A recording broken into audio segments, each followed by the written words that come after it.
Wow, apa ni? Cantiknya kan? Ini adalah bekas pensel berbentuk udang karang. Tak perlu beli mahal-mahal. Di kelas DIY hari ini, Abang Addy ajak adik-adik semua bagaimana caranya kita boleh menghasilkan bekas pensel berbentuk udang karang ini dengan kos yang murah dan juga menyeronokkan. Jom kita mulakan.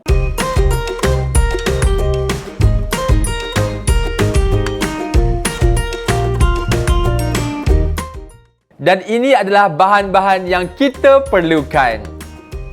Bekas pensel, kain felt, mata boneka, pen marker, gunting, serta gam pistol. Mari kita mulakan. Terlebih dahulu untuk menghasilkan bekas pensel udang karang kita kenalah hasilkan pengepitnya, kaki serta ekor udang karang. Bagaimana caranya? Kita gunakan kain felt ini.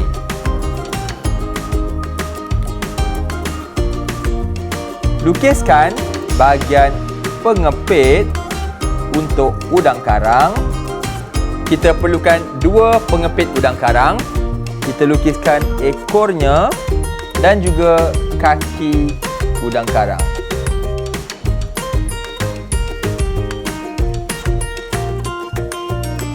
Baiklah, jika anda ingin dapatkan bahagian ataupun bentuk pengepit udang karang dengan saiz yang sama, anda perlu terlebih dahulu potong pengepit yang pertama, kemudian anda tekapkan di bahagian kain felt yang selebihnya.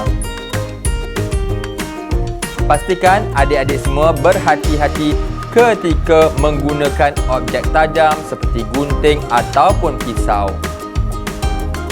Jika ada orang dewasa di rumah ataupun di sekolah, boleh dapatkan bantuan mereka. Okey? Sekarang kita dah pun ada 2 pengepit udang karang untuk bekas pensel kita. Kita teruskan ke bahagian yang berikutnya. Ekor udang karang dah siap.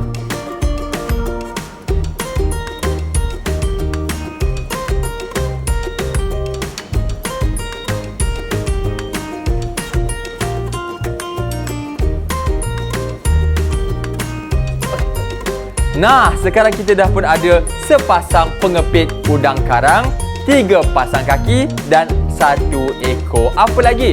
Kita dah pun boleh cantumkan di bahagian bekas pensel kita. Hati-hati ketika menggunakan gam pistol. Sangat panas.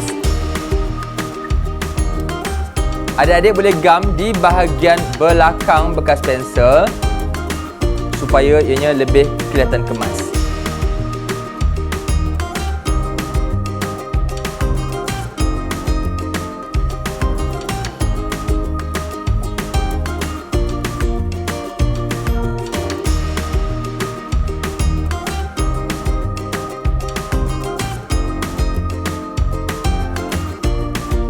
Dah pun siap bekas pensel udang karang kita. Tapi kenapa macam ada yang tak lengkap ni?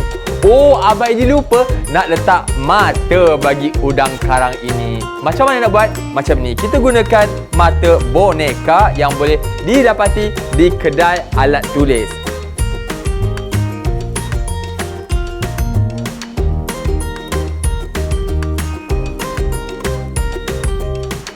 Bila dah siap lekatkan mata boneka pada bekas pensel ini, maka lengkaplah sudah pembuatan bekas pensel berbentuk udang karang kita. Comel kan? Lepas ini adik-adik bolehlah pergi ke sekolah ataupun ke kelas tambahan membawa bekas pensel berbentuk udang karang ini. Letak alat tulis yang diperlukan dan pastinya proses pembelajaran akan lebih menyeronokkan. Selamat mencuba. Bye-bye.